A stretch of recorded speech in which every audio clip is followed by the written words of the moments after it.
welcome back to my channel. It is morning, so the lighting in my kitchen is a little bit brighter than normal, but I'm going to be making some breakfast today. I'm going to be doing a special breakfast because if you wanted to do a Valentine's breakfast instead of dinner, this would probably be a good go-to.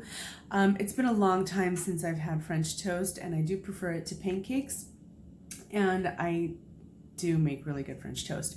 So I'm going to be showing you what I use and how I make it. But before I get into the ingredients, I do want to speak about the bread choice. If you plan on using sliced sandwich bread from the store, do yourself a favor and just set it aside, put it away. You don't want to use it for this because first of all, if it's sliced thin, and most of them are, it's going to fall apart. You're not going to have the correct texture. So honestly, leave that for a different use. You want to be using a good bread. So either a nice French baguette, even like a brioche type of bread, that's fine, or any type of maybe country style bread that can absorb the custard that you make.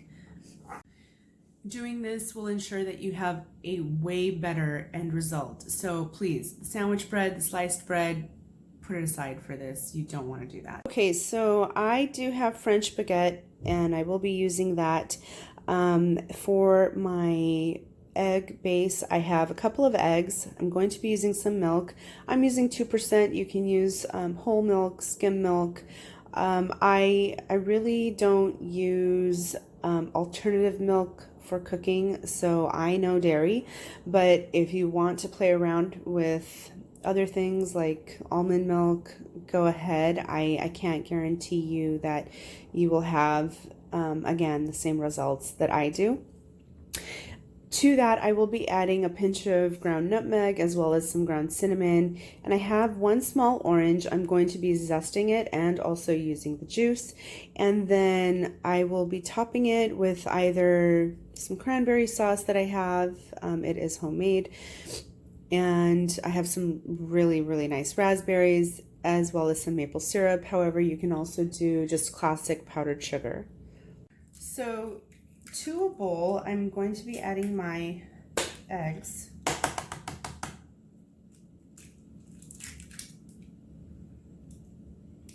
And then some milk. I normally don't measure, I kind of eye this, but I'm going to say about a half a cup. This is also going to depend on how much you're making. I'm gonna do a pinch of salt, some cinnamon, and again, I'm just kind of eyeballing it. I like a lot of cinnamon, so you know, you can adjust to your taste. And then just a pinch of nutmeg. Since we're using milk, it does kind of enhance that flavor. Now my orange, I am going to go ahead and zest it. I'm going to use the zest of the entire thing. Okay, and then with my orange, I'm just going to cut it in half and squeeze the juice in. Actually, these don't have any seeds. If you wanted, if you're doing like an adult style French toast, you can add either Grand Marnier or Cointreau or any other type of like orange flavored liqueur, and that would be fine. Do the whole thing.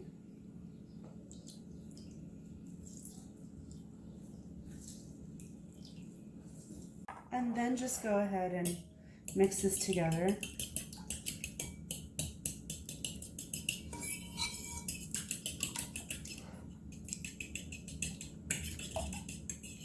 So any type of a shallow bowl or dish will do.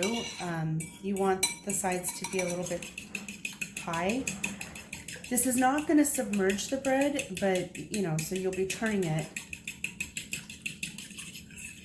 But this will be good.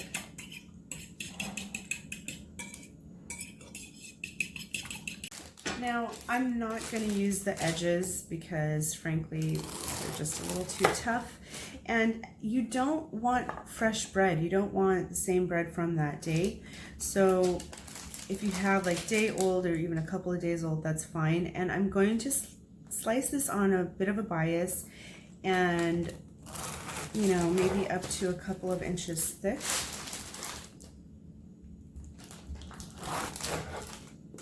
Just gonna do 3 right now.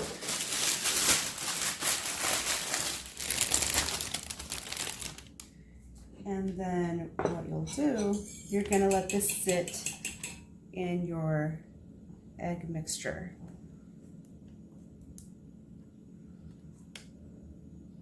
So I'm gonna let this sit for a while on this side, and then I'm gonna turn it so that the other side absorbs some of this egg and milk. In the meantime, you can make your coffee. Now, I make my coffee in a stovetop coffee maker, one of these. This is aluminum. I prefer the stainless steel, but this is what I have. So, you know, and they do come in different sizes. So if you don't use one and you've seen them and you don't know quite like what do you do with it,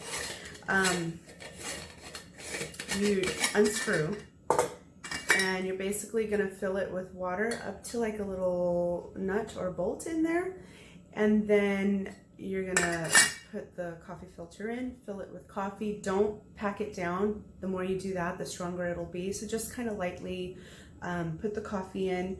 The finer the ground, the stronger the coffee will be. You screw this back on and then you turn on the stove and put it on there. And then, so what happens is the water will boil and percolate up and go through this other little thing and fill the cavity here. So it's to make espresso.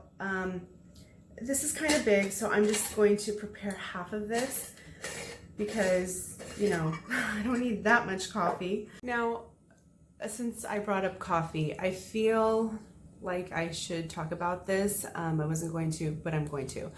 Now, the idea of to add sugar to coffee or not, or how to drink your coffee, and everyone is different, and you know, it's a very personal thing. By the way, if you are in a relationship or committed to someone, find out how they take their coffee because that's really, really important. Now, I have a couple of opinions on how to take or consume your coffee. And if you're making an Americano, you know, go ahead, fill your espresso in there, and then just add hot water. Now, for me, when I drink coffee, I kind of veered towards a couple of different things. Am I eating anything with it is usually number one. If I'm just having coffee alone, it means that I'm going to be having it with milk. So either a latte or a cappuccino. And, you know, whether it be 2% skim, whole milk, whatever. But that means I'm just having the coffee. I never put sugar in my coffee. When I have it with milk, you know, it has natural sugars in it, so I don't need to add any more. And I feel that when I have black coffee, it means I'm eating something sweet with it. So because this breakfast is erring on the sweeter side, I'm having my coffee black. Cheers. The reason why I have black coffee when I eat something sweet is because I like how the two complement each other. The bitterness with the sweet, one or the other is not overpowering. It balances each other out. However, it pains me to see when people say, oh, I'm, you know, not doing sugar, I'm not putting sugar, I'm not consuming any of that, and yet they continue to put artificial sweetener. Now, how I remember, 1 packet of artificial sweetener is usually equal to 2 teaspoons of regular sugar. And I feel that people have misunderstood, or, you know, they feel like they're compensating for not having the actual sugar, but then instead of putting just 2 teaspoons of regular sugar, they'll put maybe 2, 4, 6, 8 packets of the artificial crap in their coffee. and it doesn't wean you off of the sweet taste. It makes it worse. And frankly, you don't even enjoy the flavor of the coffee at that point. So it's kind of annoying to see that. And, you know, if people want to say I'm being a food snob, I'm not. It's just I care, and I don't like seeing that, because you're not, again, you're not enjoying it as it should. Or segue me into my second thing. Syrup, maple syrup. If you have Aunt Jemima or Mrs. Butterworth in your cupboard, get it out. It is so nasty. First of all, the consistency. Secondly, the flavor is disgusting. And again, because the consistency is usually a lot thicker, you end up using more rather than just using maybe a scant tablespoon of this. You end up using way more of the other stuff, and it just, I don't feel it enhances your meal. I think it just destroys it. On that note, my bread has been soaking and it's ready to cook. Okay, so as you can see, my bread has been soaking, and if it's a little soft, that's okay. I kind of want that, and it's okay if the zest sticks to the bread when you cook it. So I have a little bit of butter and some vegetable oil in my pan. I'm just going to heat this up. I use the butter for flavor, and then the oil so that it doesn't burn. And I have it on about a medium heat. Let's see. If you're wondering if it's like the right temperature, just drop a little batter in, and I think it's fine.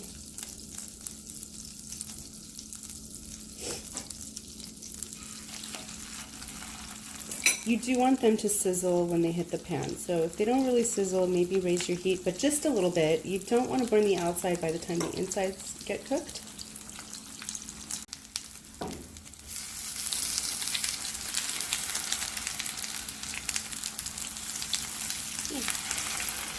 So that's what you want to look for, the golden brown color. And you know, after they do get started, you can go ahead and lower the heat just a little bit.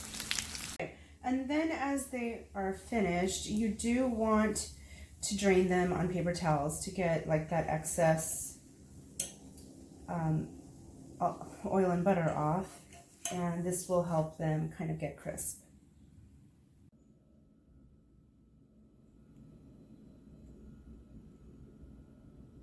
And I do kind of want to show you, the texture on the inside is meant to be kind of custardy. I mean, that's the whole point of letting it sit in the egg mixture.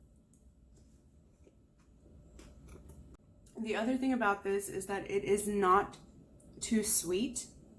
I always add fresh fruit, and it kind of cuts that cloyingly sweetness, and there's not that much maple syrup on it either, and really that's the only sugar, because I didn't add any sugar to the egg and milk. Thank you so much for watching. I hope you enjoyed this meal, and I hope that you do get to try it out, if not for Valentine's, another time. I will have a detailed recipe down below, so please be sure to check that out. You can adjust it for the amount of people that you're cooking for. Feel free to experiment with the toppings. You can do it with banana, you can do it with, you know, whatever fruit you have on hand. If you have some apples, you can cook them down, make an applesauce, whatever you want to do. Please remember to like and subscribe to my channel, and I will see you next time. Bye.